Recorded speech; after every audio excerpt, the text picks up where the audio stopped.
So eto mga kababayan, ito pong pag-uusapan natin na balitang ito. Dito nyo malalaman kung paano hindi iningatan ng opisina ni Sara Duterte ito pong pera ng taong bayan mga kababayan, dahil mismong nanggaling po ito pong salitang ito dito po sa isang empleyado mga kababayan ni Sara Duterte na si Fajarda. Dahil ayon po dito sa balita ng Inquirer.net, Security Officer picked by BP Duterte disbursed confidential funds. So basahin po natin ito, nakita nating balitang ito galing po sa Inquirer.net. A security officer designated by Vice President Sara Duterte disbursed the confidential funds or etong CF for her office and Department of Education DepEd, lawmakers learned on Monday.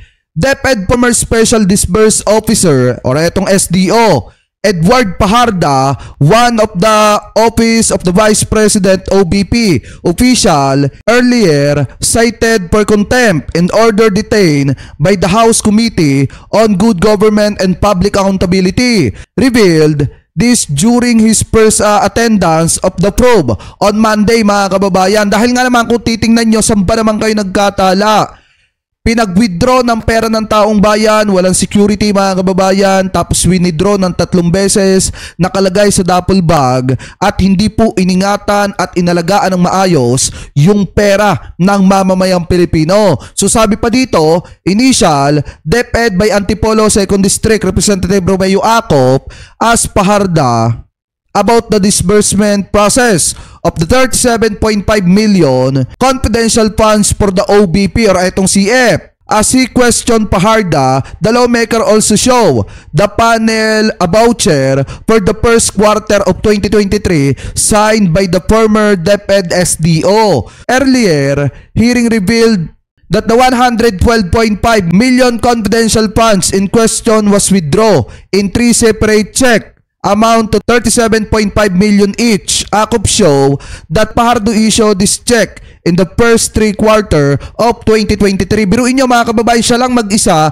ang nag-withdraw ng 37.5, 3 beses po yan na nagkakahalaga ng 112.5 mga kababayan. At siya lamang po ang bukod tangi na nag-withdraw, wala po siyang security, bodyguard, nung winidraw po niya yung pera ng taong bayan, yung confidential funds, at para nga lang pong dinala mga kababayan ng ganun-ganun na lamang po kadali at ipinamigay kung kani-kanino at hindi alam kung saan dinala yung pera na yan ng mamamayang Pilipino. Tapos ngayon, kung titingnan nyo, itong si Sara Duterte, pinapalabas na siya pa ang biktima mga kababayan at wala siyang ginawang masama. At itong mga tauhan niya na nagtiwala at sumunod lang naman sa utos po niya sa kanyang direktiba ay parang ang dating inilaglag po niya sa ere. So ang maliwanag dito mga kababayan, mismong si Fajardo na ang nagsabi na talagang siya ang nag-withdraw ng 37.5 million pesos na confidential funds at 3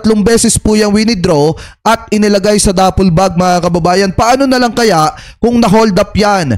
Paano na lang kaya kung kinuha yung pera ng mga masasamang tao ay dinawala na lang ng ganong kadali? So ibig sabihin, ganyan po nila mga kababayan pabayaan at hindi ingatan ang pera at pinagpaguran ng mamamayang Pilipino. So maliwanag naman po mga kababayan na nagsalita na etong SDO ni Sara Duterte mga kababayan at sinasabi na siya mismo ang nag-withdraw ng 37.5 ng 3 beses mga kababayan. Kaya po kung makikita nyo, may nakalagay dito na 112.5 million confidential funds yung na-withdraw mga kababayan nitong si Fajardo at hindi alam kung saan po napunta yan. So kayo, kung kayong tatanungin mga kababayan, ano po masasabi nyo? Hingil po dyan sa revelasyong yan ni Fajardo na kung saan mga kababayan talagang lantaran po niya sinabi na sila ang nag-withdraw ng confidential funds mga kababayan ng ganun-ganun na lamang at pinabayaan po nila at hindi po nila alam kung saan po napunta